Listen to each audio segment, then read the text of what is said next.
Goeiedag, Aboetie. Sê hallo vir die kinders. Sanibona Bantwana. Wat leer ons vandag? Angihambi. Vandag leer ons hoe om 'n sin negatief te maak. Om te sê ek sit in isiZulu is ngiyahlala. Maar om te sê ek sit nie is angihlali. Okay, stop vir 'n sekond. Laat ek vinnig verduidelik. Ngiyahlala is die positiewe vorm van die sin. Om dit negatief te maak, begin ons met a. Ngi bly op dieselfde plek, maar ons haal die ja uit.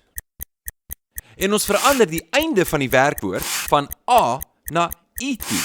So glala word glali. Angihlali.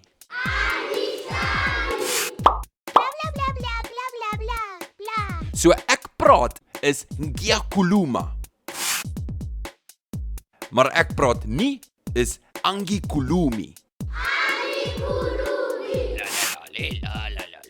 En ek sing in isiZulu is ngiyathula. Maar ek sing nie is angikuli. En nou weet jy hoe om 'n sin negatief te maak. Totsiens, Aboetie. Salani kakle.